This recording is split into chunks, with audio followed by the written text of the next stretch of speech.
শুনছেমরি বেটা মানুষের অমন একটু আধটু স্বভাবের দোষ থাকে।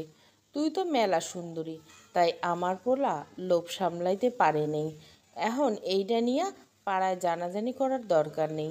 সমাজে আমাকে একখান সম্মান আছে। তুই বরং ক্ষতিপূরণ হিসেবে বড় বউয়ের থাইকা হাজার দুয়েক টাহা নিয়া নিস। সামনে দাঁড়ানো বৃদ্ধা মহিলার তাচ্ছিল্যের ভরা কথাগুলো শুনে ঘৃণায় গা গুলিয়ে উঠল প্রিমার। রাগে সারা শরীর জ্বলে উঠল। অপমানসূচক কথাগুলো শুনে ভেতরটা কাঁপুনি ধরে ধরল। ঢাকা ইউনিভার্সিটির অনার্স দ্বিতীয় বর্ষের শিক্ষার্থী অধরা ইসলাম প্রিমা। এই কংক্রিটের শহরে এতিম মেয়েটার আপন বলতে কেউ নেই। নিজের খরচ বহন করে 4টা টিউশনি করে সে। নবম শ্রেণীতে পড়া রিক্তা তার পুরনো স্টুডেন্ট। আজ প্রায় বছরখানেক সময় ধরে পড়াচ্ছে তাকে। যৌথ পরিবার হয় বাসায়, ছেলে টিচার রাখা নিষিদ্ধ। শেষ পর্যন্ত রিক্তার মা রুমানা বেগম প্রিমার খোঁজ পেয়ে কিছুটা নিশ্চিন্ত হন। তবে তিনি ঘুণাক্ষরও টের পাননি এরকম কোনো বীভৎস ঘটনা ঘটে যাবে। যথারীতি সময় মতো প্রিমা আসে রিক্তাকে পড়াতে। ঈদের আগে আজকেই পড়ানোর শেষ দিন ছিল, সেহেতু ঈদের আগ মুহূর্ত, তাই বাসায় লোক সমাগম নেহাত কম নয়। বিগত 3 দিন যাবৎ প্রিমা খেয়াল করছে রিক্তার চাচা নিহাল হোসেন হাবভাব খুব একটা সুবিধার নয়।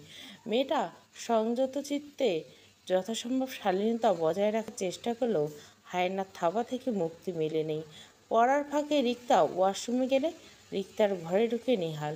প্রিমা হকচকিয়ে কিছু বলার পূর্বে চোরের মতো একটা কার্ড প্রিমার দিকে বাড়িয়ে দিয়ে বলে, আমি জানি তুমি এতিম, ঢাকা শহরে কেবল টিউশনি করে টিকে থাকা কোয়াইট আপ। সো তুমি চাইলে আমি তোমার দায়িত্ব নিতে পারি, বিনিময়ে আমাকে একটুখানি সময় দিলেই চলবে। Call me darling. নেহালের নোংরা কথাবার্তা শুনে প্রিমা তৎক্ষণাৎ চেয়ার ছেড়ে উঠে দাঁড়ায়। রাগান্বিত স্বরে বলে, স্টে ইন ইউর লিমিট। তোর মতো কুলাঙ্গারের দরকার নেই আমার।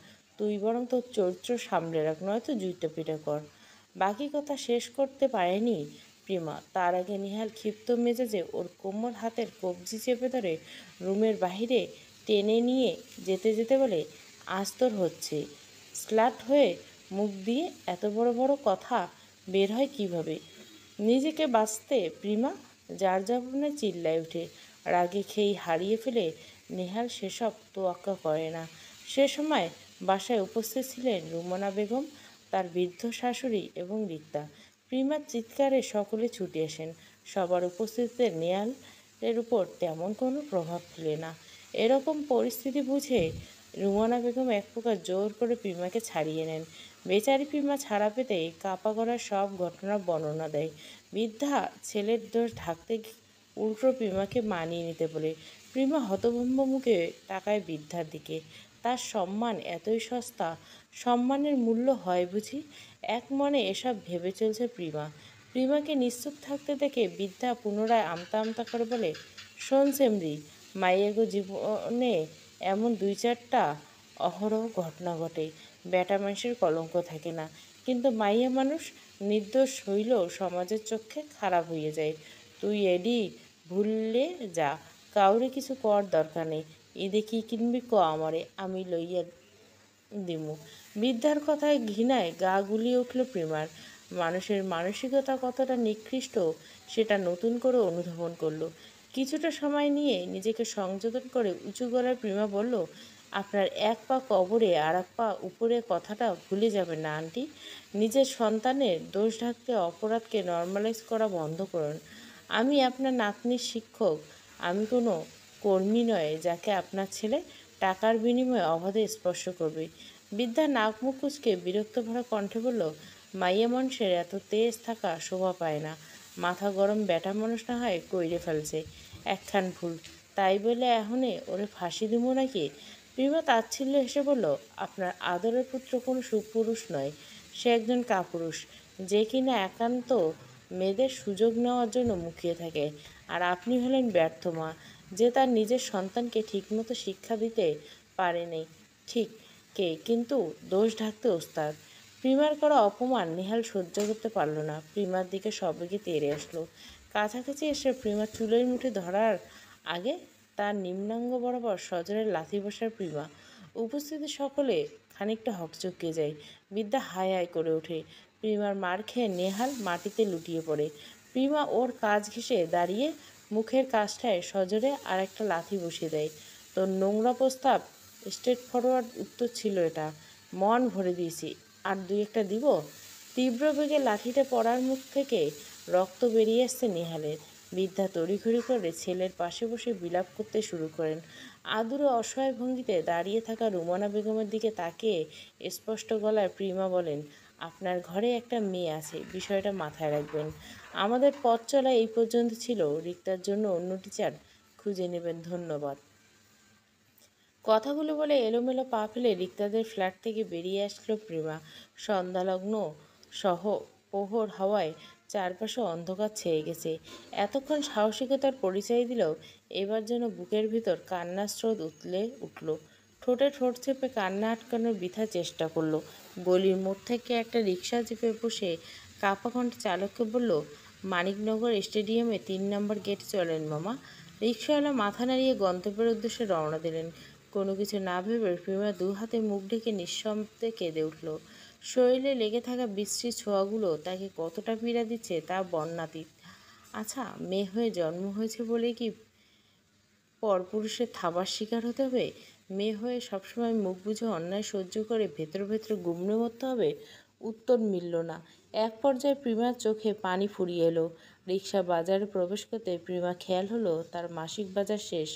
গত সপ্তাহে শেষ হয়েছিল, তবে খেয়ে না খেয়ে কোনো মতো সপ্তাহটা পার করে দিয়েছে।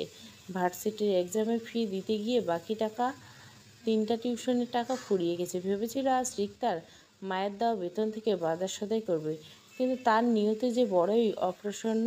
প্রিমা তাচ্ছিল্য হেসে শূন্য নীলাম্বরের দৃষ্টি নিবদ্ধ করে ফিসফিসে বলল, তুমি বিহীন দুনিয়াটা ভীষণ কঠিন লাগে আম্মা। এই দুনিয়ার অর্ধেক মায়াজালে বাকিটা হায়নার দল। এই মায়াজালের প্রকৃতি সত্য। এই পৃথিবীতে ধনীদের জন্য রয়েছে স্বর্ণ মুকুট, আর গরিবদের জন্য বাস্তবতার লাথি, যা আমৃত্যু সকলকে মুখ বুজে সয়ে যেতে হবে। চৌধুরী নিবাসের বিশাল গেট পেরিয়ে প্রবেশ করলো একটা টয়োটা গাড়ির দরজা খুলে বেরিয়ে এলো চৌধুরী বাড়ির একমাত্র আদুরে ও কনিষ্ঠ কন্যা মারজান আইরিন চৌধুরী। সবাই ভালোবেসে তাকে মেহরিমা ডাকে। 19 বছর বয়সী মেহরিমা স্বভাবে ভীষণ চঞ্চল আর প্রাণোচ্ছল ধাঁচের রমণী। বাড়ির সকলে তাকে দুষ্টুমি শিরোমণি হিসাবে চেনে। আজ মেহরিমার ভার্সিটিতে নবীনবরণ ছিল।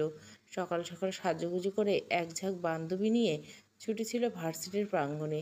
সারাদিন লম্ফঝম্প করে মেহরিমা ভীষণ ক্লান্ত, আর উপর ভাড়াক্কি শাড়ি অর্নামেন্টসের যন্ত্রণা কোনোভাবে আর সহ্য করতে পারছে না বেচারি।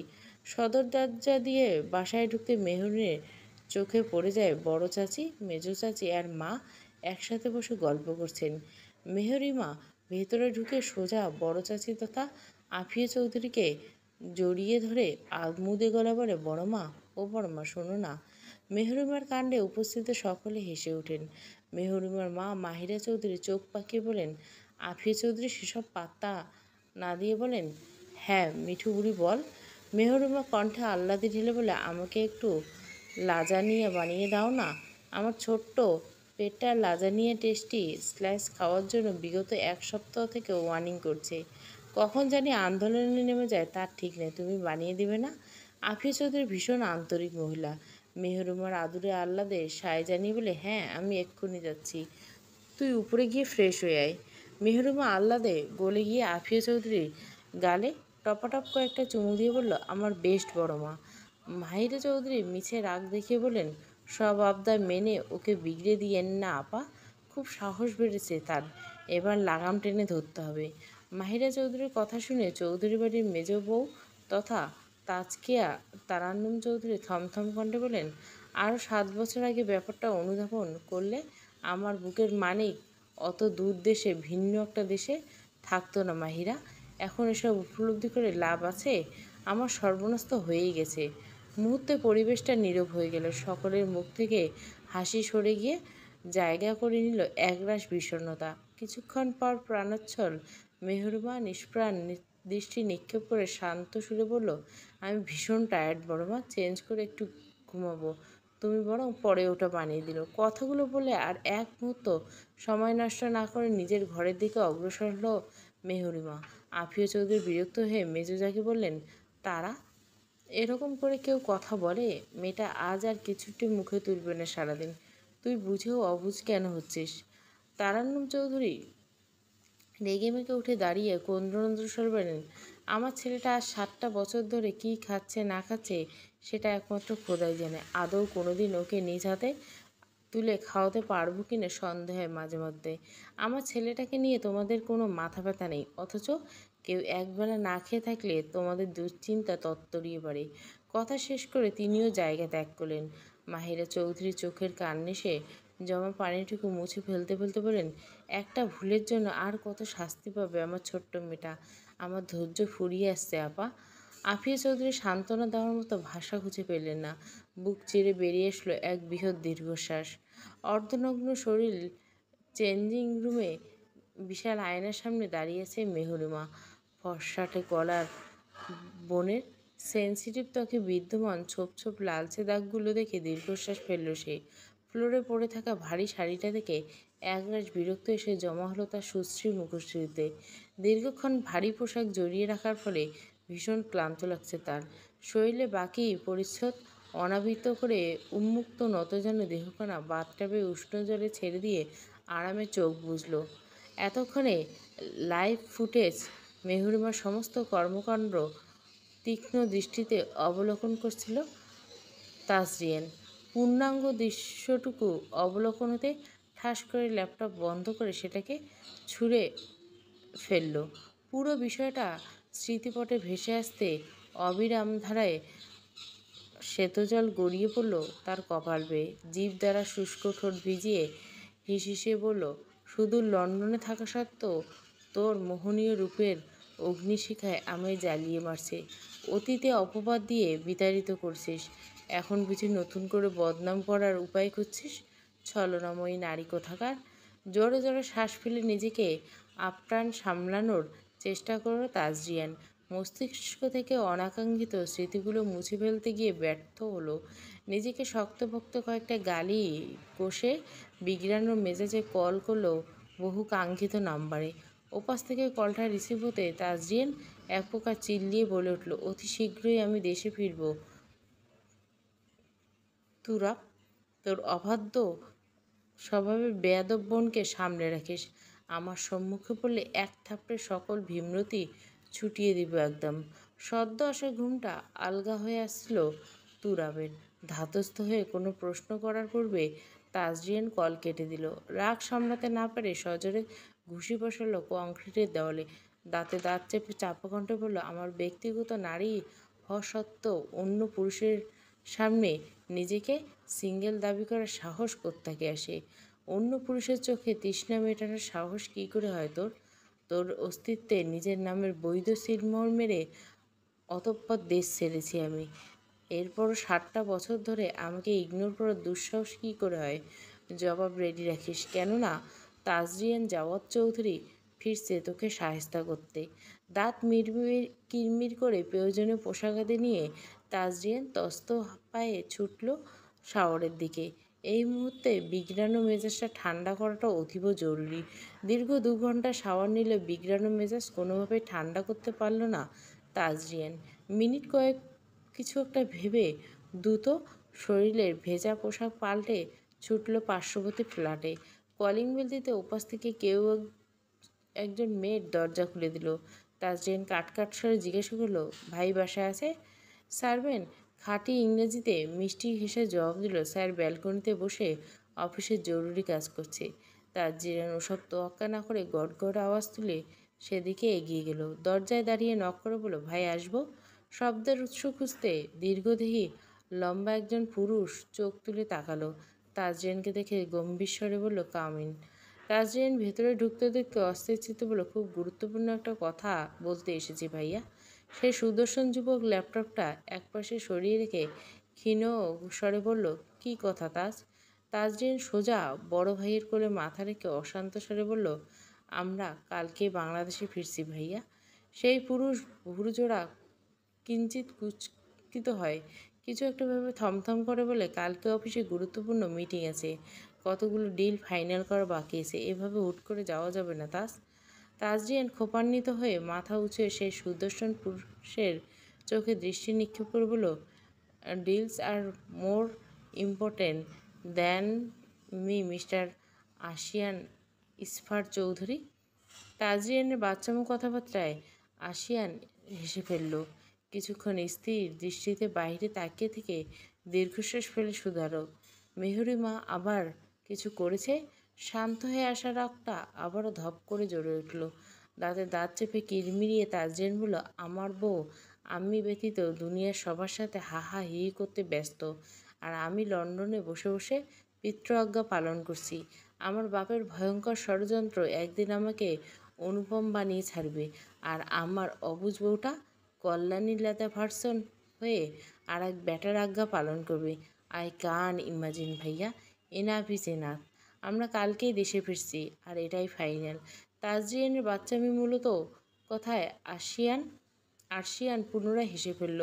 দেশে ফেরার কথা শুনে স্মৃতিপটে খুব প্রিয় একজন কাফনের মোড়ানো বিকৃত মুখশ্রীর ঝলক ভেসে উঠল। লম্বা শ্বাস টেনে বুকে চলমান ঝড়টা থামানোর প্রয়াস করে গম্ভীর স্বরে বলল, আমরা কালকেই বাংলাদেশে ফিরব তাজ। ভারাক্রান্ত মনে মেসে ফিরল প্রেমা। রিকশা ভাড়া মিটিয়ে সিঁড়ি বেয়ে তিনতলা আসতেই দেখা হলো বাড়িওয়ালার সাথে। বয়স্ক বাড়িওয়ালা তাকে দেখে নাক মুখ কুচকে গম্ভীর স্বরে বলল, তোমাদের গত 2 মাসের ভাড়া বাকি মেয়ে। পরশুদিন ঈদ, খরচাপাতির ব্যাপার আছে, টাকাটা জলদি দিয়ে দিও। সম্ভব হলে চলতি মাসের ভাড়াটাও দিয়ে দিও। এতিম বইলা কম তো ছাড় দেই নেই। এখন তুমি যদি মনে করো তাহলে তো আমার না খেয়ে মরা লাগবো। একটা ছোট্ট চিলেকোঠার ঘরে ভাড়া থাকে প্রিমা, যার ভাড়া মাত্র 6,000 টাকা। 2জন শেয়ারে থাকে, বিদায় হাফ টাকা ভাড়া লাগে এক একজনের। এই 10তলা বিল্ডিংয়ের পুরোটা জুড়ে ভাড়াটিয়ে রয়েছে। সামান্য কটা টাকার জন্য বাড়িওয়ালার মৃত্যু ঘটবে না, সেটা প্রিমা খুব ভালো মতো বোঝে। প্রিমা কিন্তু নিরুপায়। হালকা ভেজা চোখে তাকিয়ে নির্বিকার গলায় প্রিমা বলল, জি আঙ্কেল। বাড়িওয়ালা বিড়বিড় করতে করতে চলে গেলেন। প্রিমা পাথুরে দৃষ্টিতে কিছুক্ষণ শূন্যে তাকিয়ে রইল। কিছু একটা ভেবে দ্রুত পায়ে 5ম তলা উঠে চিলেকোঠার ঘরটার দিকে গেল। দরজা ঠেলে ভেতরে প্রবেশ করতে রান্নাঘর থেকে রিনরিনে কণ্ঠস্বর এসে বলল, এসেছিস তুই? প্রিমা ক্ষীণক্ষণ স্বরে প্রত্যুত্তরে জানিয়ে সোজা বিছানায় গিয়ে উবুর হয়ে শুয়ে পড়ল। পরিশ্রান্ত শরীরটা চলছে না। ভেতরটা কেমন যেন ফাঁকা ফাঁকা লাগছে। অনুভূতিহীন প্রাণীর ন্যায় বিমর্ষ চিত্তে ভাবতে লাগলো কত শত ভাবনা। প্রিমার ক্ষীণ উত্তর শুনে রান্নাঘর থেকে খুন্তি হাতে ঘরে আসলেন ফারজানা। ফারজানা ইয়াসমিন তুলি হলো প্রিমার একমাত্র শুভাকাঙ্ক্ষী এবং রুমমেট। বয়সে ফারজানা প্রিমার চাইতে বড়। একটা প্রাইভেট কোম্পানিতে ছোটোমোটো বেতনে চাকরি করে একই সাথে মাস্টার্সে পড়াশুনো করছে। প্রিমাকে ওভাবে শুয়ে থাকতে দেখে ফারজানা চিন্তিত মুখে ওর পাশে বসে মাথায় হাত বুলিয়ে দিয়ে বলে, কী হয়েছে সোনা? প্রিমা বালিশ থেকে মাথা সরিয়ে ফারজানার কোলের উপর রেখে ধীর গলায় প্রশ্ন করে, এতিমদের ঈদ বলতে কোনো উৎসব হয় বুবু? এত বেশি আনন্দ তাদের কপালে সয়? ফারজানার বুকটা কেঁপে উঠল। চমকা তাকালো প্রিমার দিকে। ছিপছিপে গরনের লম্বাটে হাড্ডিসার শরীরটা কেমন যেন নির্জীব হয়ে গেছে। মাথার ঘন কালো সুবিশাল রেশমি চুলগুলো এলোমেলো হয়ে পড়ে আছে বিছানায়। হলদেটে ফর্সা ত্বকের মেয়েটা দেখতে চমৎকার সুন্দরী, অথচ ভাগ্যটা অন্তত খারাপ। এতটুকু বয়সে মেয়েটা কত শত স্ট্রাগল করে নিজেকে টিকিয়ে রাখছে। ফারজানা দীর্ঘশ্বাস ফেলে সহজ কণ্ঠে বলে, কী হয়েছে বলবি তো নাকি? প্রিমা কিছু বলতে গিয়ে থেমে গেল। চোখ বুজে ফারজানার কোমর জড়িয়ে ধরে বলে, তোমার শরীর থেকে মামা গন্ধ আসছে বাবু, একটু বসবে আমার পাশে? নির্মল আবেদনটা ফেলতে পারল না ফারজানা। আপাতত প্রিমাকে ঘটনা জিজ্ঞাসা করে লাভ নেই, তা ঢের বুঝছে। ফারজানা বড়দের মতো শাসন করে বলল, উঠে গিয়ে সোজা ফ্রেশ হয়ে এরপর খেতে বস। খাওয়া শেষে সকল আবদার পূরণ হবে। বেশি কথা শুনতে চাইছিস না একদম, জলদি উঠ। কথা শেষ হতেই ফারজানা দৌড়ে রান্নাঘরের দিকে গেল। প্রেমা কিছুক্ষণ থম মেরে বসে থেকে জানলার দিকে তাকালো। সুবিশাল অন্ধকারচ্ছন্ন নীলাম্বরের পানে দৃষ্টি নিক্ষেপ করে বিড়বিড় বলল, শোনো আম্মা, তোমার মেয়ে একা নয়, উপরওয়ালা বোধহয় আমার প্রতি একটুখানি সদয় হয়েছে। খুব সম্ভবত একটু শান্তি, একটু স্বস্তি আমার কপালে রেখেছেন তিনি। খাওয়া দাওয়া শেষে দুজনে পাশাপাশি শুয়ে পড়ল। পায়ের কাছটায় রয়েছে বিশাল খোলা জানলা। ঘরটা ছোট্ট হলে ভীষণ সুন্দর। ফারজানা বাইরে দৃষ্টি নিবন্ধ করে শান্ত সুরে শুধালেন, কি হয়েছে আজকে? প্রিমা হার মেনে সমস্ত ঘটনা খুলে বলল। এই একটা মানুষের কাছে তার কঠিন ব্যক্তিত্ব নিমেষে ধূলিসাৎ হয়ে যায়। ভেতরকার বাচ্চামো সত্তাটা অকপটে বেরিয়ে এসে সবটা শুনে ফারজানা তাচ্ছিল্য হেসে বলল, সময়ের পরিবর্তন হলে কিছু মানুষের মন মানসিকতা এখনো আগের মতো রয়ে গেছে। মেয়ে মানুষ মানে পণ্য, মেয়ে মানুষ মানে ভোগের সামগ্রী। এই জঘন্য ভাবনা তাদের প্রকৃতস্থ মস্তিষ্ক থেকে কখনো যাবে না। প্রিমা নিরুত্তর রইল। এসবের চিন্তা এখন আর তাকে বিরক্ত করে না। চলার পথে এমন মুখোশধারী হায়না দেখে সে অভ্যস্ত। তার চিন্তাটা ভিন্ন জায়গায়। ফারজানা পুনরায় শুধালো, এই টিউশনটা তো গেল, এবার কি করবি? টিউশন করাতে করাতে শরীরটা একেবারে ভেঙে গেছে। অন্য উপায় খুঁজলে হয় না প্রিমা? প্রিমা সেলান হেসে বলল, আমাদের উপায় বলতে কিছু থাকে না বাবু। ভাগ্য আমাদের নিরুপায় করে দেয় প্রত্যেকটা ক্ষেত্রে। ফারজানা কৌতূহলী কণ্ঠে শুধালো, আমি যতটুকু জানি তুই এসএসসি এবং এইচএসসিতে বোর্ড স্ট্যান্ড করছিস, তাই না? প্রিমা সেলান হেসে বলল, হ্যাঁ। ফারজানা কিছু একটা বলল, আমার অফিসের সিনিয়র আর অফিসারের একজন পিএ লাগবে। তুই মোটামুটি সব দিক থেকে পারফেক্ট। আমি তোর জন্য সুপারিশ করি, যদিও বা ইন্টারভিউতে টিকলে তবেই নিবে। প্রিমা কিছুক্ষণ ভাবে জিজ্ঞাসা করলো, ওনার পার্সোনালিটি কেমন? ফারজানা হালকা হেসে বলল, উনি মেয়ে মানুষ, একটু বদমেজাজি, তবে মনের দিক দিয়ে বেশ ভালো। প্রিমার বুকের ভারটা বোধহয় কমে আসলো। সে দীর্ঘণ্ড বলল, আমি ইন্টারভিউ দেবো, দেখা যাক কী হয়। কে জানতো এই একটা পদক্ষেপ তার জীবনের মোড় এক নিমেষে পাল্টে দিবে। অভাগা যেদিকে যায় সেদিকে সাকর শুকায়। কথাটা তার বেলা অক্ষরে অক্ষরে মিলে যায়, এই সত্যটা বোধহয় টের পায়নি প্রিমা। সময় পেরিয়ে গেছে তার নিজস্ব গতিতে। আজ চাঁদ রাত। চৌধুরী বাড়ির সকলেই উপস্থিত রয়েছে খাবার টেবিলে। আজকে বাড়ির কর্তারাও উপস্থিত আছেন। টেবিলে মাথায় বসেছেন বাড়ির সবচেয়ে বৃদ্ধ সদস্য তৌকির আফজাল চৌধুরী। তার পাশে বসেছেন চৌধুরী বাড়ির বড় ছেলে আরিয়ান ইয়াসার চৌধুরী আর ওনার স্ত্রী আফিয়া চৌধুরী। ওনার পাশের চেয়ারটা দখল করছেন বাড়ির চৌধুরী বাড়ির মেজ ছেলে আজমল তাজোয়ার চৌধুরী আর ওনার স্ত্রী তাজকিয়া তারান্নুম চৌধুরী। তাদের বিপরীত দিকে চেয়ারে বসে আছেন কনিষ্ঠ পুত্র আরহাম মেহমুদ চৌধুরী আর ওনার স্ত্রী মাহিরা চৌধুরী। মেহমুদ চৌধুরীর পাশ ঘেঁষে ওনার একমাত্র মেয়ে মেহরিমা, আর তার পাশে চেয়ারটা দখল করে বসে রয়েছে বাড়ির ছোট সাহেব এবং বাড়ির মেজ পুত্রের কনিষ্ঠ সন্তান তাসোয়াবা তুরাজ চৌধুরী। টুংটাং চামচ নাড়ার শব্দেও আসলো। খাওয়াতে কারো মনোযোগ নেই। বাড়ি প্রত্যক্ষ বিষণ্ণ চিত্তে বসে আছে, ক্ষণে ক্ষণে তাকাচ্ছে ফাঁকা পড়ে থাকা চেয়ার দুটোর দিকে। সকলে বিমর্ষ ভাবটা লক্ষ্য করল তুরাব। দীর্ঘশ্বাস ফেলে পরিবেশ হালকা করতে মেহরুমের উদ্দেশ্যে বলে উঠল, কিরে ননির পুতুল, হুট করে জ্বর বাঁধালি কেমনে? তীব্র জ্বরে আক্রান্ত মেহরুমা নিশ্চুপ ভঙ্গিতে লেপ্টে আছে বাবার বুকের সাথে। মেহমুদ চৌধুরী ওনার আদুরে ছানাকে খুব যত্নের সহিত আগলে রেখেছেন। বাচ্চা মেয়েটা জ্বরে একদম কাহিল হয়ে পড়েছে। মেহমুদ চৌধুরী মাছ বেছে বেছে মেয়ের প্লেটে দিচ্ছেন। মেহরুম দুর্বল হাতের লোকমা বানিয়ে তা মুখে দিচ্ছেন। তুরাবের কথায় চোখ ছোট ছোট করে ওর দিকে তাকে বলল, বাইক অ্যাক্সিডেন্ট করে জ্বর বাঁধায়নি, এতটুকু নিশ্চিত। মেহেরিমের জবাবে বিষম খেল তুরাব। ওদের সম্পর্কটা বেশ মজার। দুজনে সারাক্ষণ একে অপরের পিছনে পড়ে থাকে।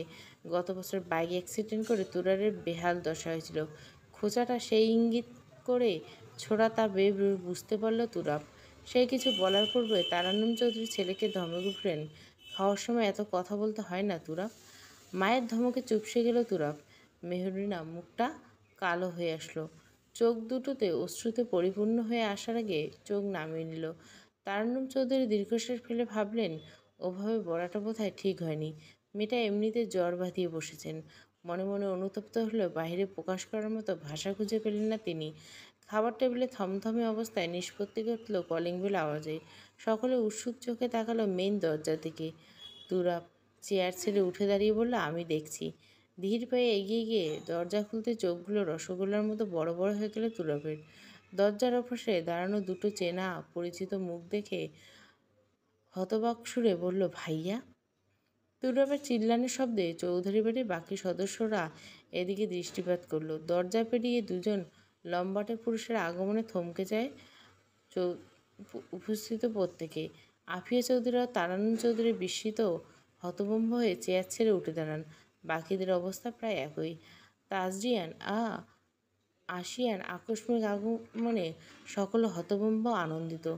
দুজন এগিয়ে এসে তাদের মাকে জড়িয়ে ধরেন। মুহূর্তের মধ্যে চৌধুরী বাড়ির আবেগঘন পরিস্থিতি সৃষ্টি হয়। বাকিদের সাথে কুশলাদি বিনিময় করে ওরা দুজনে ফ্রেশ হতে নিজেদের কক্ষে যায়। নিজ কক্ষে যাওয়ার পূর্বে নিজ বধূর ভীত সন্ত্রস্ত চমকিত মুখশ্রী অবলোকন করতে ভুলেন না তাজরিয়ান। বাঁকা হাসে বিড়বিড়ি করে, তুমি ভয় পাও কেন প্রাণ সজনী আমায় দেখিয়া? তোমার প্রেম সোহাগে রাখবো আমার বুকে জড়াইয়া। চৌধুরী বাড়ি যেন আনন্দের ঢল নেমেছে। সারা বাড়িতে ঈদের আমেজ লক্ষণীয়। সকলে ডাইনিং রুমে অধীর আগ্রহ অপেক্ষা করছে। তাদের অপেক্ষার অবসান ঘটিয়ে পরিবেশে ওরা দুজনে নেমে আসলো।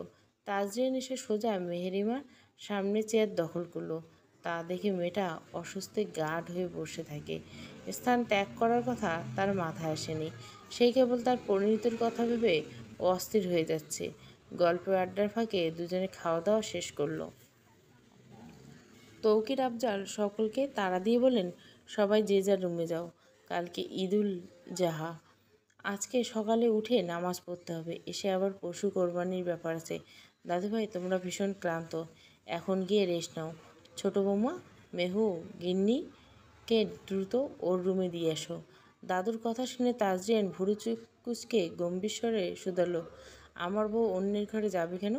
তাজরিয়ানের কথা ছোটোখাটো একটা বজ্রপাতের ন্যায় শোনালো। উপস্থিত সকলে পুনরায় হতভম্ব মুখে তাজরিয়ানের মুখের দিকে তাকালো। মেহেরুমার নতজানু দেহখানা আকস্মিক কেটে উঠল। তাজরিয়ান সবার দিকে দৃষ্টিপাত করে গম্ভীর কণ্ঠে শুধালো, কি আশ্চর্য, সবাই এভাবে তাকাচ্ছ কেন? আমার বউ, আমি চাইব না? তাজরিয়ানের বাবা আমতা আমতা করে বলল, আব্বু, আমরা এ বিষয়ে পরবর্তীতে আলোচনা করব কেমন? তখন তো মেহেরুমা ছোট ছিল। ছোট মানুষ বিয়ে কী বোঝে আপাতত। তাজরিয়ান মাঝপথে থামিয়ে দিয়ে বলল, তখন বুঝতো না বলেই তোমাদের কাছে রেখে গেছিলাম। এখন নিশ্চয় বিয়ে, স্বামী, সংসার সবটা বুঝে।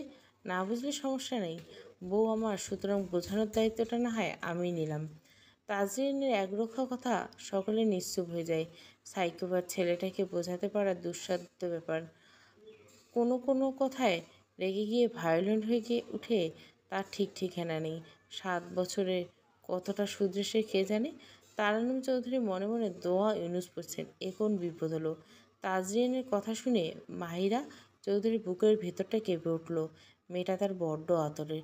7 বছর আগের ঘটনা মেয়েটা যথেষ্ট মুষড়ে পড়েছিল। বহু কষ্টে মেয়েটাকে সেই পরিস্থিতি থেকে বের করেছেন। অসুস্থ মেয়েটার মুখের দিকে তাকিয়ে আমতা আমতা করে তাজরিয়ানকে বলল, আব্বু, মেহু তো অসুস্থ, ভীষণ জ্বর, ওনহায় একটু। চাচির কথা শুনে তাজরিয়ান চটপটে হাত বাড়িয়ে মেহরুমার কপাল ছুঁয়ে দেখল। আকস্মিক কপালে তাজরিয়ানের পুরুষালী হাতের ঠান্ডা স্পর্শে মেহরুমা আঁতকে উঠল। তাজরিয়ান এক পলক মেহরুমাকে দেখে বলল, আপনি চিন্তা করবেন না ছোটো মা, আপনার এলোমেলো ভঙ্গিতে শোয়ার অভ্যাস নেই। আমি সুন্দর করে 2টো কম্বল পেঁচিয়ে দিব ওর শরীরে। কোনো প্রকার অসুবিধা হলে আমি দেখব, সমস্যা নেই। তাজরিনের এহের উত্তরে উপস্থিত সকলে হতাশ চোখে তাকিয়ে শিয়ানের দিকে তাকালো। শিয়ান ব্যস্ত হাতে টাইপ করছিল। সবাইকে তাকাতে তাকাতে ছোট্ট করে বলল, তাজরিনের কথায় আমি কোনো ভুল দেখছি না। বলে আর এক দফা হতাশ হলো। তাজরিন আনমনা ভেঙে হামি দিয়ে বলল, আমার বউ দিতে তোমরা এমন টালবাহানা করছো কেন? 7টা বছর সময় দেওয়া হলো, এই হাল। আমি বুড়ো হয়ে গেলে ওকে অন্যত্র বিয়ে দেওয়ার ফোন দিয়ে আসছো নাকি? আমি স্পষ্ট বলে দিচ্ছি, আমার বউয়ের ব্যাপারে আমি এক চুল পরিমাণ ছাড় দেব না কাউকে। সবার কথায় মেহরিমার মাথা ব্যথা দ্বিগুণ হারে বাড়ল। অসুস্থ মেয়েটা অত চিন্তা সহ্য করতে পারল না। আকস্মিক বমি করে ভাসি পড়ল ফ্লোরে। মেয়েকে বুকে জড়িয়ে রাখার কারণে মেহমতের বুকের কাছটায় বমি মেখে যা তা অবস্থা হলো। তাজরিয়ান এক লাফে উঠে এসে মেহরিমাকে ধরল। তাজরিয়ানের স্পর্শে মেহরিমার ছোট্ট শরীরটা ঝাঁকুনি দিয়ে উঠল। বেচারি ঘোলাটা চোখে একবার তাজরিয়ানের দিকে তাকিয়ে চোখ বন্ধ করে ফেলল। আকস্মিক এমন হওয়াতে তাজরিয়ান অস্থির কণ্ঠে বলল, বউজান ও বউজান। আশিয়ান সবার দিকে সতর্ক দৃষ্টি নিক্ষেপ করে চোখে চোখে কিছু একটা বোঝালো। সকলে কয়েকটা ফাঁকা ঢোক গিলে নিশ্চুপে তা শুনল। তাজরিন কারো কথায় ভ্রুক্ষেপ না করলে মেহরুমাকে কোলে তুলে সোজা নিজের রুমের দিকে হাঁটা দিল। উপরে উঠতে উঠতে ঝাঁঝালো স্বরে বলল, এই তুরাব, জলদি এসে ওর চেক আপ করে আমাকে রিপোর্ট জানা। তুরাব একজন মেডিকেল স্টুডেন্ট, বর্তমান ইন্টার্ন করছে। বড় ভাইয়ের কথা শুনে তুরাব ছুটল তার ঘরের দিকে। মেহেরিমার চেক আপ করে জানা গেল বেচারের দুর্বলতা ও অসুস্থতার জন্য জ্ঞান হারিয়েছে। তুরাবের প্রয়োজনীয় মেডিসিন তাজরিয়ানকে বুঝিয়ে দিল। এক পর্যায়ে সকলে মেহরুমাকে তাজরিয়ানের ঘরে ছেড়ে বেরিয়ে আসলো। মাহিরা চৌধুরী আর মেহমুদ চৌধুরী কিছুটা নাখোশ হলো। আরশিয়ান তাদেরকে বোঝালো। ঘর ফাঁকা হতে তাজরিয়ান গভীর দৃষ্টিতে বিছানায় নিস্তেজ ভঙ্গিতে শুয়ে থাকা মেহরুমের দিকে তাকালো। এসির রিমোট খুঁজে কুলিং মুড চালু করে দিল। নিমেষে হুড়মুড়িয়ে এসির ঠান্ডা বাতাস ঘরটাকে কোল্ড স্টোরেজ বানাতে তৎপর হলো। তাজরিয়ান বাঁকা হাসি মেহরিমার শরীরের কম্বলটা সরিয়ে সাইডে ফেলল। মেহরিমার পাশে শুয়ে ওর ঘাড়ে মুখ গুজে বহুল কাঙ্ক্ষিত সেই সুমিষ্ট ঘ্রাণ উন্মাতের মতো নিজের ভেতরে টেনে নিতে লাগলো। ঠান্ডায় জমে আসা মেয়েটার নতজানু শরীরটা আষ্টে পৃষ্ঠে জড়িয়ে ধরে রাখলো কিছুক্ষণ। অতঃপর কিছু একটা মনে করে মেহরুমার কাঁধে ছুঁচলো দাঁতের প্রয়োগ করলো। পুরো গলা জুড়ে রক্তাভ চিহ্ন এঁকে দিয়ে হেসে বলল, আমার সম্পদ অন্য পুরুষকে দেখানোর দুঃসাহস কী করে হলো বউজান? তাজরিয়ান নামক বদ্ধ উন্মাদকে এত সহজে কী করে ভুলে গেলে? প্রত্যুত্তর না পেয়ে অট্টহাসিতে ফেটে পড়ল তাজরিয়ান। বাঁকা হেসে পুনরায় বলল, ডোন্ট ওয়ারি বউজান, বদনামপুরেতে আমি আবারও ফিরে এসেছি। এবার স্রেফ বদনামপুরে ক্ষান্ত হব না, বরং তোর রুহু অবধি কবজায় নেওয়ার ব্যবস্থা করব। আমার অনুপস্থিতিতে তুই কেবল আমার ঘরে ডুবে থাকবি। পবিত্র ঈদুল উজ্জাহাতে স্নিগ্ধ সকাল। চৌধুরী বাড়িটা আপাতত নিস্তব্ধ। বাড়ির ছেলেরা নামাজে বেরিয়েছে, বাড়ির বউরা রান্নাঘরে ব্যস্ত। তাজরিয়ান বাসা থেকে বের হতে মাহেরা চৌধুরী দ্রুত ছুটে যান মেয়ের কাছে। গতকাল সারাটা রাত এক ফোঁটা ঘুম হয়নি ওনাদের। মাথা গরম ছেলেটা এই 7 বছরে কতটুকু শুধরেছে তা নিয়ে সকলে যথেষ্ট সন্দিহান। মন সায় না দিলেও এক প্রকার বাধ্য হয়ে পরিস্থিতির গ্যারাকার পরে মেয়েকে তাজরিনের হাতে তুলে দিয়েছে ওনারা। আকাশ কুসুম চিন্তাভাবনার মাঝে তাজরিনের ঘরের সামনে উপস্থিত হন মাহিরা চৌধুরী। কাপা হাতে ভারী পর্দা আবৃত বদ্ধ কাছের দরজায় নক করেন। ওনাকে অবাক করে দিয়ে অপরপক্ষে নিশ্চুপ থাকে। এতে মাহিরা চৌধুরীর চিন্তা তত্তরিয়ে যায়। জোরালো শব্দ করে কোনো লাভ হলো না। উপরন্ত তাজরিয়ান দরজাটা লক করে দিয়ে গেছে।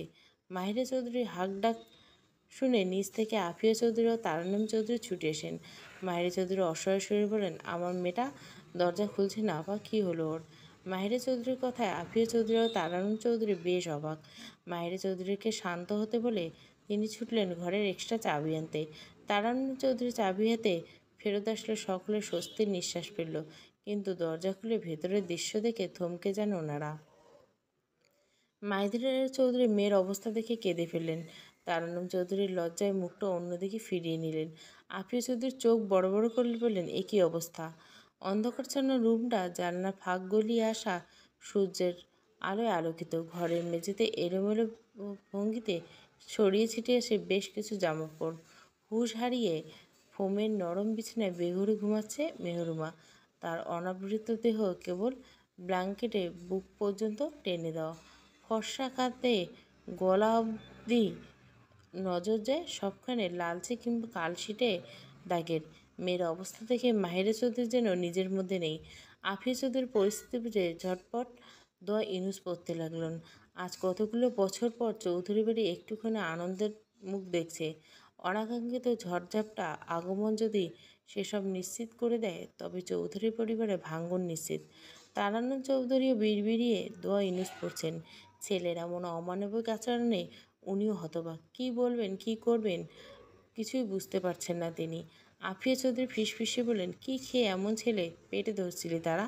তারানন্দ চৌধুরী অসহায় কণ্ঠে বলেন, আপনার দেবর ডায়েট চার্ট তৈরি করে দিয়েছিল আপা, তাকে জিজ্ঞাসা করলে হয়তো সঠিক উত্তর পাওয়া যাবে।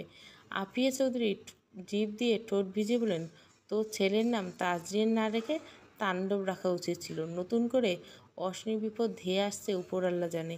এসব কথা ছাড়, এখন দোয়া ইউনুস পড়। তারান্নুম চৌধুরী কাঁদো কাঁদো গলা বলল, তাজরিয়ান আসার পর থেকে সমানে দোয়া ইউনুস পড়ে যাচ্ছে আপা। এরপরও কেন যে বিপদ টলছে না। তাদের কথোপকথনের মাঝে মাহেরা চৌধুরী স্থির কণ্ঠে বললেন, আপনারা বাইরে যান, আমি ওকে ফ্রেশ করিয়ে নিয়ে আসছি। মাহিরা চৌধুরীর কথায় বিপরীতে কোনো কিছু বলার মতো খুঁজে পেলেন না। বুকে ভয় চেপে নীরবে প্রস্থান করলেন। ওনাদের যেতে দেখে মাহিরা চৌধুরী দীর্ঘশ্বাস ফেলে মেয়ের দিকে অগ্রসর হন। নামাজ শেষে বাড়ির ছোট ছেলেরা বাসায় ফিরছে। বড়রা সোজা উপস্থিত হচ্ছে কোরবানি মাঠে। সব কিছু তদারকি করে ওনারা চলে আসবেন। এরপর বাকি কাজ করবেন ছোটরা। যেহেতু দীর্ঘ সময়ের কাজ, তাই ভারী খাবার খেয়ে অতঃপর আস আরশিয়ান, তাজরিয়ান এবং তুরাব বেরোবো। তার টেবিলে এসেই দেখলো মেহরুমা দুর্বল হাতে একটু একটু করে খাবার মুখে দিচ্ছে। চোখ মুখ কিছুটা ফোলা আর মুখশ্রীতে একরাশ বিষণ্ণতা দৃশ্যমান। আশিয়ান এক পলক তাকিয়ে নরম গলায় শুধল, মেহুপরি কেমন আছো পিচ্ছি? শরীর ভালো? জ্বর কমেছে? মেহরুমা রক্তাভ চোখ দুটো তুলে আরশিয়ার দিকে তাকে ভাঙা ভালো বলে, ভালো আছি ভাইয়া, শরীর ভালো আছে, জ্বর নেই। আরশিয়ার স্মিত হেসে পকেট থেকে 5,000 টাকা নোট বের করে মেহরিমার দিকে বাড়িয়ে দিয়ে বলল, ঈদ মোবারক মেহপরি, এই নাও তোমার সালামি, মন খারাপ করে থেকো না। তাজরিয়ান টেরা চোখে একবার তাকালো। তুরা ভুরু কুচকে মুখে দুটো পিঠা পুড়ে বলল, এত পার্সিয়ালিটি ধর্মে সইবে না ভাইয়া। আমি যে বাড়ির ছোট পুত্র, সেদিকে কারো নজর নেই। আশিয়ান গম্ভীর গলা বলল, আমি কামচোর আর বদমেজাজি মানুষদের সালাম দেই না। তাজরিয়ান আর তুরাব একে অপরের দিকে তাকিয়ে আবার আশিয়ানের দিকে তাকালো। সবটা দেখে আশিয়ান ডোন্ট কেয়ার ভাব নিয়ে নাস্তা খেতে লাগলো। তুরাব উপায় না পেয়ে এবার মেহরিমার দিকে ঝুঁকে বলল, শোন, তুই একটা ল্যাদা বাচ্চা মানুষ, এত টাকা তুই সামলাতে পারবি না। তার চেয়ে বরং আমাকে এক ভাগ দে আর তুই এক ভাগ রাখ। বড়দের কথা শুনলে ফ্রেস্তাও নেই খিদায়, বুঝলি? মেহরুমও কথা বলল না। হাতের মুখে ঠাকার নোটগুলো তুরাবের হাতে দিয়ে দিলে চুপচাপ। এতক্ষণ মজা করলো মেহরুমার কাণ্ডে তুরাব ভীষণ অবাক হলো। মজার মুডে নিমেষে গায়ের হয়ে চেহারা সিরিয়াস আসলো। অস্থির কণ্ঠে মেহরিমার মাথায় হাত রেখে বলল, কী হয়েছে মিউমিউ? কেউ কিছু বলেছে? কারো কথা কষ্ট পেয়েছিস? তুরাবের আদরের স্বরে মেহরিমার কান্না পেল। এত জটিলতা ওর একদম ভালো লাগছে না।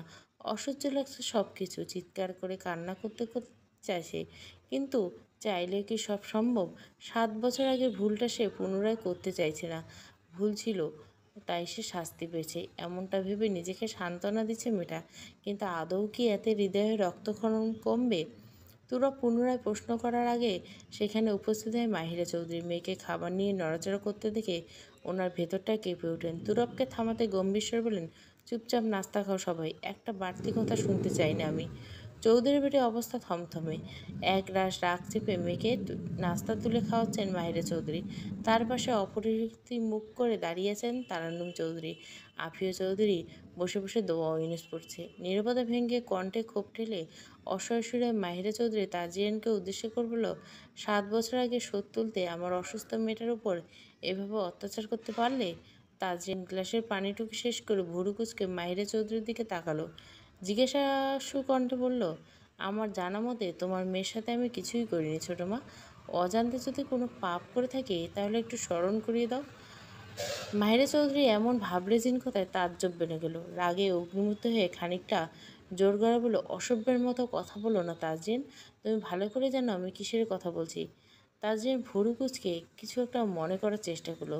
সামনে চেয়ারে বসে থাকা মেহরিমার গলার কাজটা উকি দিয়ে দেখার চেষ্টা করলো, কিন্তু মাথাসহ পুরো গলা জুড়ে ওড়না পেঁচিয়ে রাখা তা সম্ভব হলো না।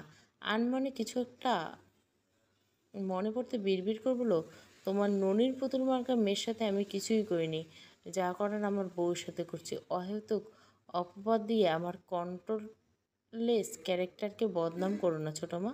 সবাই নিজের দিকে তাকিয়ে থাকতে দেখে গলা ছেড়ে গম্ভীর গলায় তাজরিন বলল, 7 বছর আগে বিষয়টা নিয়ে আমার মনে বিন্দুমাত্র প্রতিশোধের স্পৃহা নেই। যদি থাকতো তাহলে আজ সকালে তোমার মেয়ে বিভৎস লাশ খুঁজে পেতে, যেটা স্বয়ং আমি ভুলে গেছি। অহেতুক সেই কথা বলে অনর্থ ডেকে এনো না। তাজরিনের ঠান্ডা হুমকি শুনে মাহিরা চৌধুরী ভয় পেলেন। তিনি ঠিক ভেবেছিলেন এই সাইকোপ্যাথ ছেলে জীবনেও শুধরাবে না। বহু চেষ্টার পর মেহেরিমাকে পেয়েছেন তিনি, তার একমাত্র বুকের মানিক মেহেরিমা। পৃথিবীর কোনো কিছুর বিনিময়ে তিনি মেয়েকে হারাতে পারবেন না। মাহিরা চৌধুরী দাঁতে দাঁত চেপে রাগ সামলানোর চেষ্টা করেন। উপস্থিত সকলে হতভম্ব চোখে তাকিয়েছে। কেউ কিছু বুঝে ওঠার আগে মাহিরা চৌধুরী পুনরায় বললেন, অনেক হয়েছে, আর নয়। তো আজ করছি বলে মাথায় উঠে যাচ্ছ একেবারে?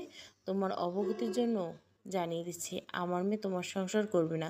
শীঘ্রই তোমাদের আলাদা হওয়ার ব্যবস্থা করব আমি। ডাইনিং টেবিলে উপস্থিত সকলে ফাঁকা ঢোক গেল। তাজরিনের দিকে তাকালো। আশিয়ান দম আটকে তাকিয়ে রইল তাজরিনের দিকে। তাজরিন বাঁকা হেসে ভীষণ শান্ত সুরে হেসে হেসে বলল, তোমার মেয়ে না চাইলেও আমি তোমার মেয়ের সাথে সংসার করতে ভীষণ আগ্রহী ছোটো মা।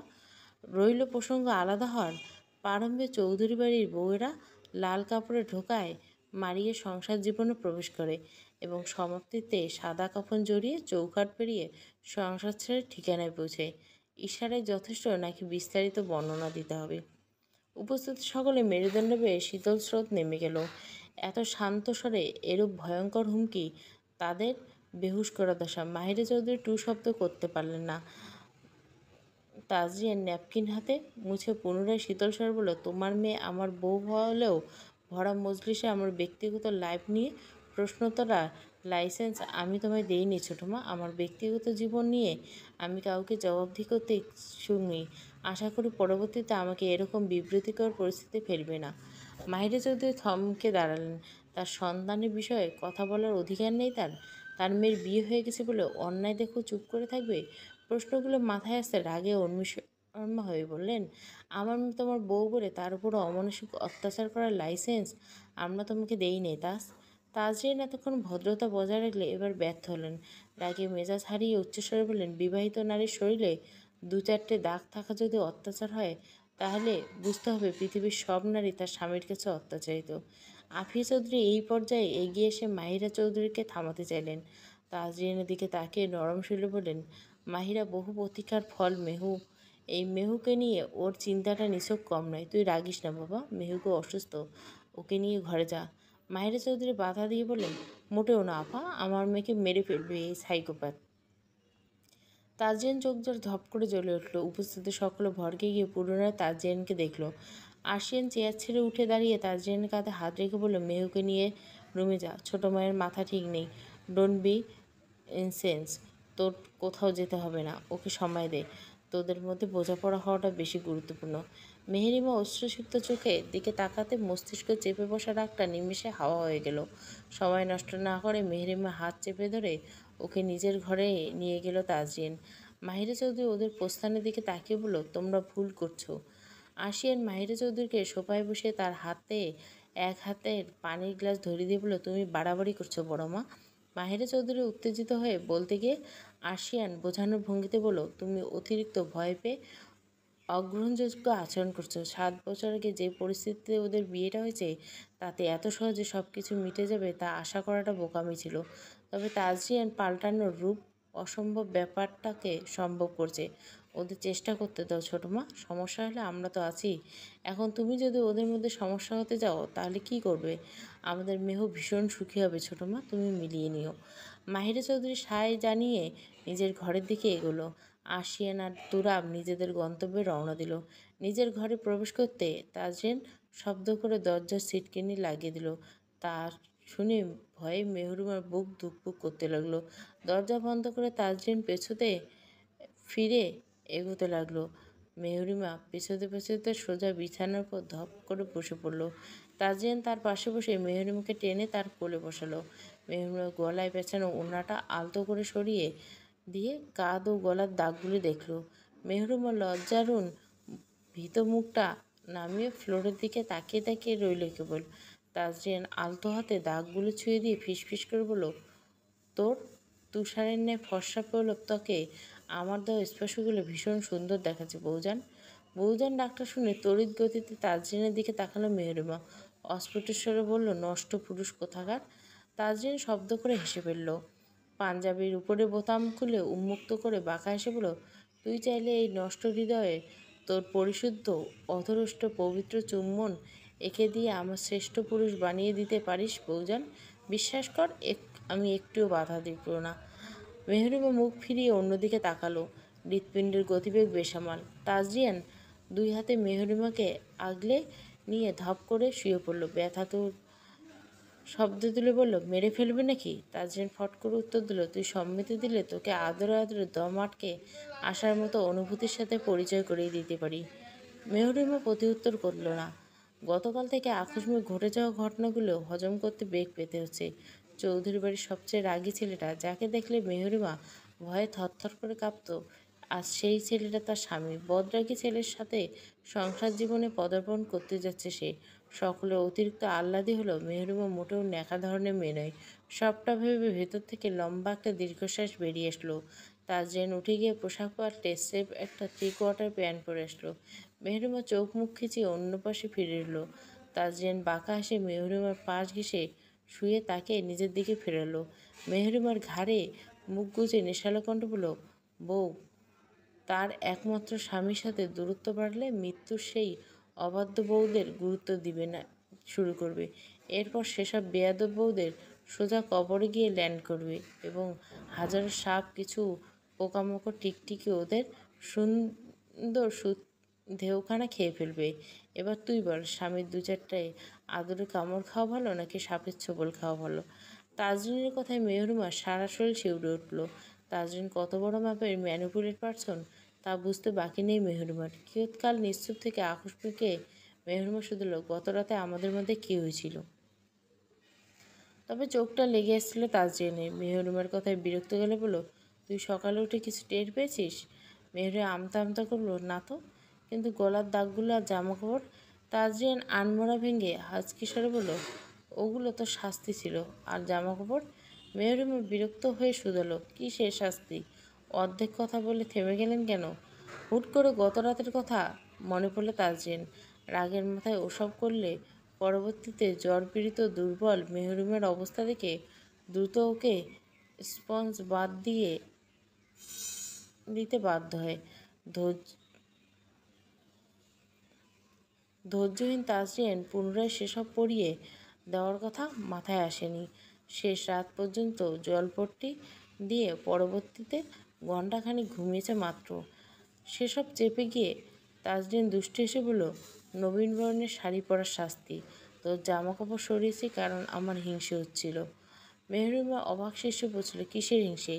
তাজরিন একটুখানি মেহরিমার দিকে এগিয়ে ওকে আরেকটু নিবিড়ভাবে জড়িয়ে ধরে বলল, আমার ব্যতীত আমার বউকে অন্য কিছু এত নিবিড়ভাবে জড়িয়ে রেখেছিল, ব্যাপারটা আমার ভালো লাগেনি। মেহরিমা অবাক হয়ে বলল, আপনি পাগল? তাজরিন বাঁকা হেসে বলল, তোর ধনুকের ন্যায় বাঁকানো অপরূপ মেয়েলি সৌন্দর্যে পাগল আমি। মেহরিমার অন্তরাত্মা কেঁপে উঠল। তাজরিন সেটা অনুভব করলো। আপাতত ঘুমাতে চাইছি বউজান। কাপড় করে আমার সংযমের দেওয়ালে আঘাত আনলে আগামী 1 সপ্তাহ পর্যন্ত অবিরত কাঁপতে থাকার মতো ব্যবস্থা গ্রহণ করতে বাধ্য হব। মেহরুন লম্বা শ্বাস ফেলে নিজেকে সামলে চেষ্টা করলো। তাজরিন তা দেখে ফাঁকা ঢোক গিলে বিড়বিড়ে করলো, ব্রেনলেস মহিলা কোথাকার। অতঃপর নিঃশব্দে কিছু মুহূর্ত কাটলো। মেহরিমা আকস্মিক শুধলো, সত্যি 7 বছর আগের ঘটনা আপনি মন থেকে মুছে ফেলছেন? তাজরিন কিছু একটা ভেবে বলল, 7 বছর আগে ঘটে যাওয়া ঘটনা ভুলে গেছি, তবে 7 বছর ধরে ঘটাতে থাকা ঘটনাগুলো খুব যত্ন করে মার্ক করে রেখেছি। প্রত্যেকটা ভুলের শাস্তি, খুব আদুরে শাস্তি পেতে যাচ্ছিস তুই। মেয়েরা ভুল করছে বলে মানে? তাজরিন কঠোর গলে বলল, মানেটা হলো আমার কথার অবদ্ধ হওয়া, অন্য ছেলের সাথে কথা বলা, সেজেগুজে অন্যের সামনে যাওয়া, আরও কত কী। তাজরিয়ানের কথায় মেহরিমা ফাঁকা ঢোক গিলে শুধলো, ভালোবাসে নামায়? তাজরিন নাকচ করে বলল, আমি তোকে একদম ভালোবাসি না। মেহরিমা কেন যেন কথাটা ভালো লাগলো না। বুকের ভিতর অদ্ভুত যন্ত্রণা হলো।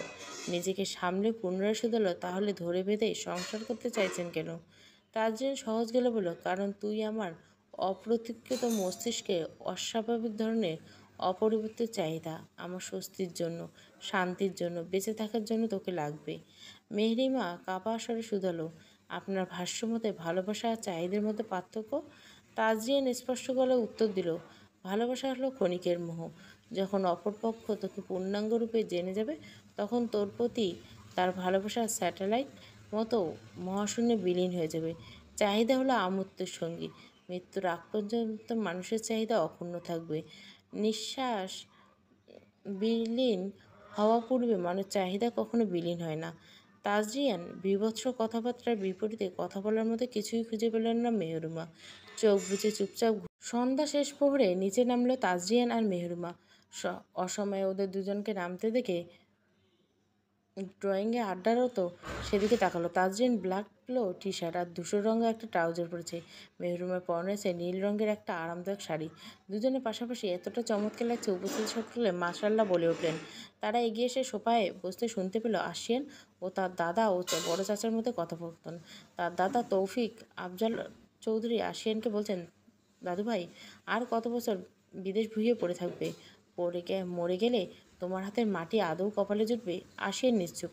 তার বাবা আরিয়ান চৌধুরী বলে ওঠেন, তুই বিয়ে না করলে আমরা তোকে জোর করব না, তবে এবার দেশে ফিরে আয়।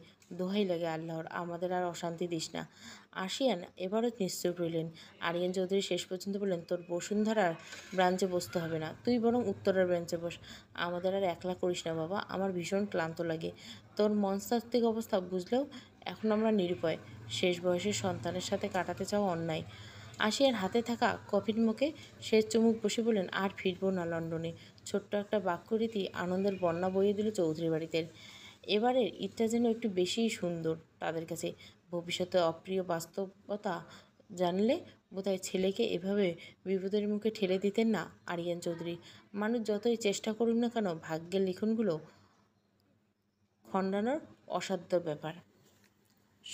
শিরোনামহীন অনুভূতি, প্রথম পর্ব। ভালো লাগলে অবশ্যই লাইক, শেয়ার এবং সাবস্ক্রাইব করবেন। Thank you for watching. প্রত্যেকটা গল্পই আমি শেষ করব।